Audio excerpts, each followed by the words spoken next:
Olá, pessoal. Vamos corrigir e comentar agora a questão número 5 da prova de matemática, ITA, segunda fase, 2020 e 2021. Determine as raízes comuns aos polinômios. P de x igual a x à quinta mais x à quarta menos 8x ao quadrado menos 9x mais 15. E Q de x, 3x à quarta mais 6x à terceira mais 13x ao quadrado menos 4x menos 10.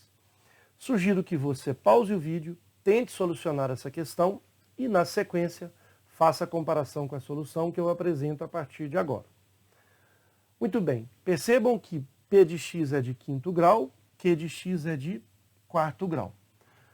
Será que a gente fatorando o P de x, encontrando uma raiz de P de x que não seja de Q de x, a gente fatora P de x num polinômio de primeiro grau, que é x menos essa raiz, vezes um polinômio de quarto grau, para a gente conseguir comparar esses dois polinômios de quarto grau. Então, a investigação é verificar se existe uma raiz que é de P de x e que não seja de Q de x. Se a gente encontrar essa raiz que seja comum, já é a nossa primeira solução.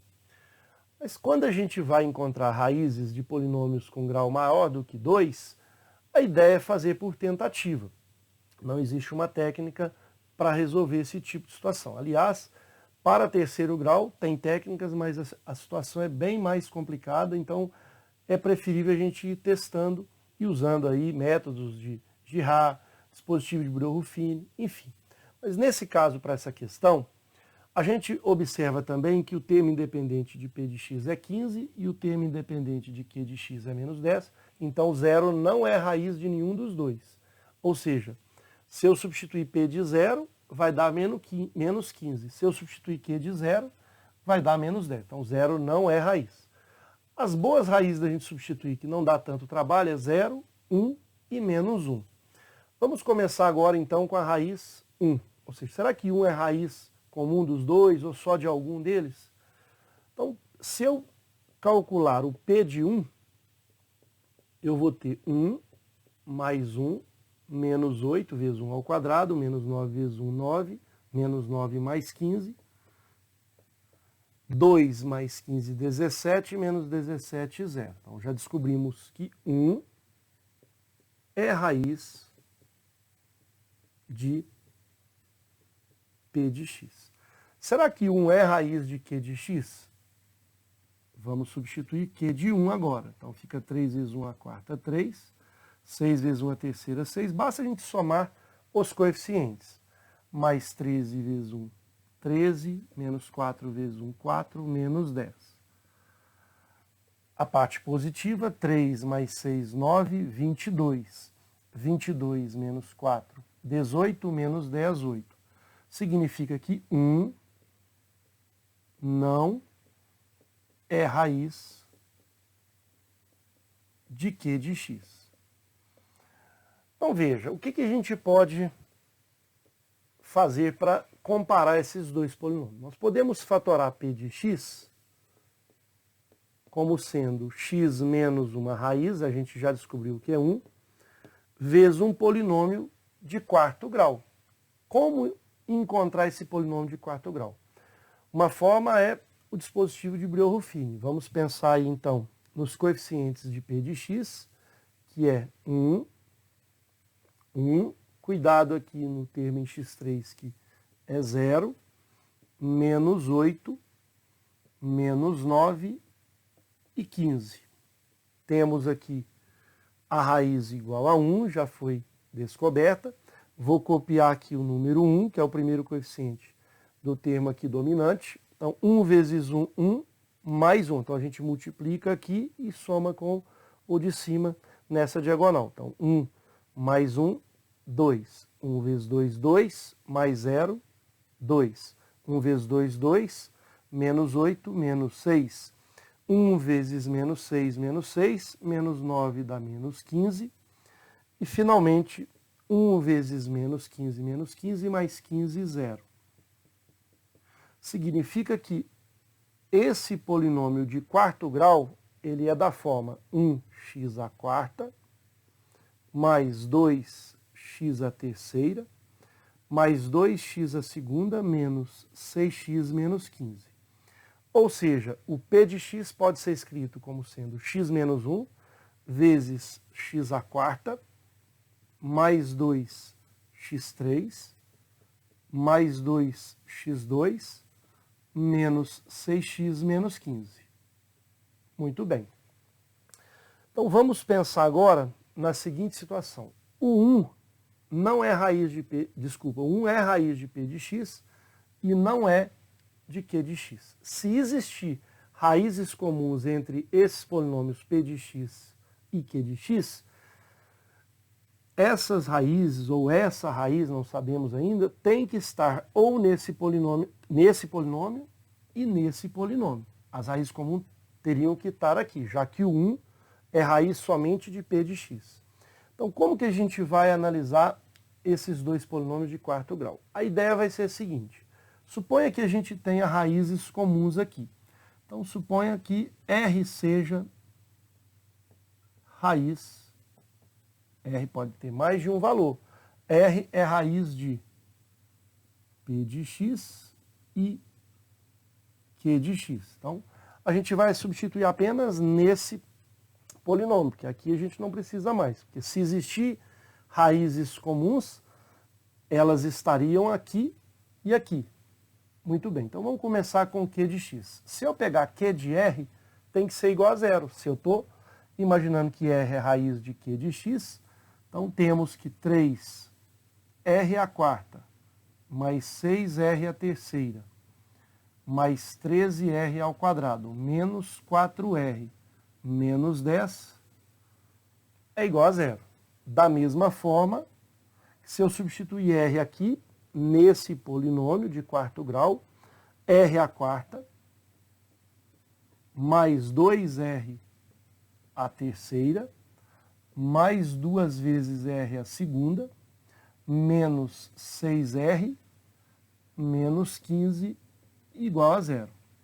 O que a gente pode fazer aqui?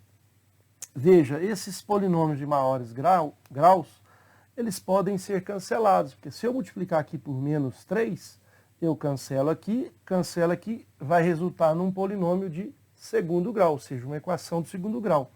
Então, eu vou multiplicar a segunda equação por menos 3. Então, teremos a primeira, eu vou copiar normalmente, 3x4 mais 6r à terceira, mais 13r ao quadrado, menos 4r menos 10 igual a zero. E a segunda eu vou multiplicar por menos 3. Vai ficar menos 3r à quarta, menos 6r à terceira, menos 6r ao quadrado, agora dá positivo, 6 vezes 3, 18r, novamente positivo, 3 vezes 15, 45, igual a zero. Portanto, se eu somar essas duas equações, eu vou cancelar 3r à quarta com menos 3r à quarta e 6r ao cubo com 6r ao cubo, menos 6 com mais 6. Então vai ficar 7r ao quadrado mais 14r mais 35, 45 menos 10, 35. Está aí a equação do segundo grau. Se a gente encontrar essas raízes, essas serão as raízes comuns de P de x e Q de x. Apenas elas. Porque a gente chegou numa equação do segundo grau. Significa que as outras raízes não são comuns. Se a gente chegasse numa equação de terceiro grau, provavelmente a gente teria 3 raízes comuns. Se realmente ficaríamos numa equação de quarto grau, poderíamos ter 4 raízes comuns. Ainda não saberíamos dizer antes de fazer isso. Como a gente já chegou numa equação do segundo grau comum a essas duas, ou seja, fizemos aqui um sistema, então o que é comum será essa equação. Então, sugiro dê um print aí nessa tela, vamos apagar para começar a resolver a equação do segundo grau, ok?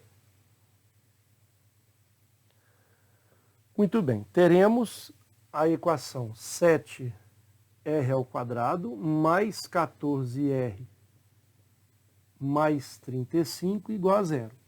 Para facilitar os nossos cálculos, vamos dividir toda a equação por 7, já que os coeficientes todos são múltiplos de 7.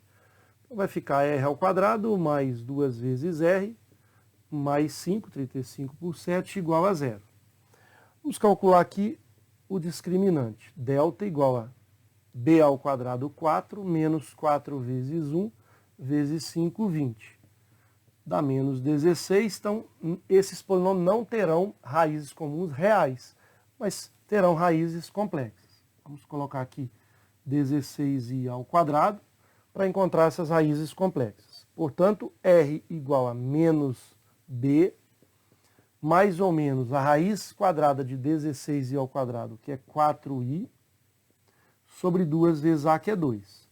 Então, já vamos encontrar aqui r' e r, duas linhas. Menos 2, vamos pegar primeiro o sinal positivo, mais 4i sobre 2. E agora o sinal negativo, menos 2, menos 4i sobre 2. Podemos, inclusive, simplificar essas duas respostas. Aqui vai ficar menos 1 e aqui mais 2 vezes i. E aqui menos 1, menos 2 vezes i. Tá aí, então, as duas raízes comuns, raízes complexas, aos polinômios p de x e q de x. Essas seriam as duas únicas raízes comuns. Para a gente finalizar, podemos também organizar esses polinômios. Por exemplo, o polinômio p de x, ele pode ser escrito como sendo x menos 1 vezes. Essas duas raízes são comuns, então x menos essa raiz. Então vai ficar mais 1 menos 2i. E essa também, x mais 1 mais 2i. Percebam que eu já tenho aqui um polinômio de terceiro grau. Falta completar aqui para chegar no polinômio de quinto grau. Então, eu vou ter aqui, por exemplo, um t de x. Esse polinômio será de segundo grau. E o q de x, ele não tem um 1 como raiz, mas ele vai ter essas duas comuns. Então, x mais 1 menos 2 vezes i. Essa também, x mais 1 mais 2i, porque eu tenho que trocar o sinal. Vamos pensar aqui num polinômio h de x. Veja, esse polinômio aqui é de segundo grau. E o polinômio q de x é de quarto grau, então teremos o h de x, um polinômio do segundo grau. Está aí, então, as raízes comuns, de forma clara. Essas são as raízes comuns que estão nesses dois termos dos polinômios. Perfeito? Aproveitando essa questão, nós poderíamos confirmar também usando o dispositivo da divisão euclidiana, até encontrarmos aí um divisor cujo resto seja zero, fazendo as divisões sucessivas. Por quê? Uma outra forma de solucionar essa questão seria a gente encontrar, por exemplo, um polinômio de quarto grau que multiplica x menos 1. Aí eu vou ter aqui, de fato, esse polinômio de quarto grau associado aí com esse polinômio de quarto grau. Então a gente vai fazendo as divisões sucessivas desse polinômio de quarto grau por esse polinômio aqui de quarto grau, teremos um resultado do quociente e o resto. Se o resto não for zero, a divisão será, vamos continuar a divisão, pegando o divisor, dividindo pelo resto. E de forma sucessiva, quando a gente encontrar o resto zero, a gente pega esse divisor será o máximo divisor comum entre os dois polinômios. Se ele é o máximo divisor comum, ele tem um fator comum aí entre eles. E aí ali naquele polinômio que a gente encontrar, ali a gente vai encontrar as raízes comuns desses dois polinômios. Ok? Então essa seria uma segunda solução, caso você queira confirmar essas duas raízes comuns. Espero então ter contribuído com essa questão número 5. No próximo encontro faremos a questão número 6. Forte abraço a todos.